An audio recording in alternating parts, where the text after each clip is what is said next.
செய்தி வெளியீடு எண் 342. நாள் 6/7/2026. செய்தி வெளியீடு.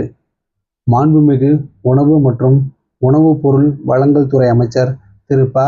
வெங்கடரமணன் அவர்கள் தலைமையில் உணவுப் பொருள் வழங்கல் மற்றும் நுகர்வோர் பாதுகாப்புத் துறையின் விலை கண்காணிப்பு பிரிவு ஆய்வுக் கூட்டம் இன்று 6/7/2026 தலைமைச் செயலகத்தில் மாண்புமிகு உணவு மற்றும் உணவுப் பொருள் வழங்கல் துறை அமைச்சர் திரு ப. வெங்கடரமணன் அவர்கள் தலைமையில் உணவுப் பொருள் வழங்கல் மற்றும் நுகர்வோர் பாதுகாப்புத் துறையின் விலை கண்காணிப்பு பிரிவு ஆய்வுக் கூட்டம் நடைபெற்றது.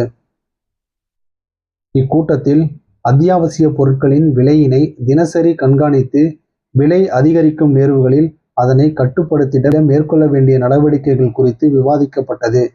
ஒவ்வொரு காலாண்டிற்கு ஒரு முறை ஆய்வுக் கூட்டம் நடத்தப்பட வேண்டும் என முடிவெடுக்கப்பட்டது. இக்கூட்டத்தில் தலைமைச் செயலாளர் டாக்டர் மு. சாய்குமார், இ.அ.ப.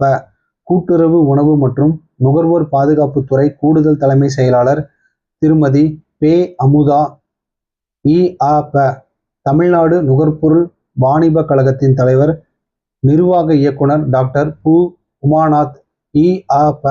உணவுப் பொருள் வழங்கல் மற்றும் நுகர்வோர் பாதுகாப்புத்துறை இயக்குனர் திரு சு. சிவராசு, இ.அ.ப. கூட்டுறவு சங்கங்களின் பதிவாளர் திருமதி க. லதா, இ.அ.ப. வேளாண்மை உழவர் நலத்துறை செயலாளர் வேளாண்மை உற்பத்தி ஆணையர் முனைவர் பொ. சங்கர், இ.அ.ப. வேளாண்மை விற்பனை மற்றும் வேளாண் வணிகத்துறை இயக்குனர் திரு. சந்திரசேகர் சாகமூரி, இ.அ.ப. வேளாண்மை துறை இயக்குனர் திரு. க. வி. முரளிதரன், நிதித்துறை இணைச் செயலாளர் திரு. ஏ. கே. கமல்கிஷோர், இ.அ.ப. திரு. கக்கன்குமார் மிஸ்ரா, பொது நிர்வாக மேலாளர், இந்திய உணவுக் கழகம் மற்றும் துறை சார்ந்த அலுவலர்கள் உள்ளிட்டோர் கலந்து கொண்டனர்.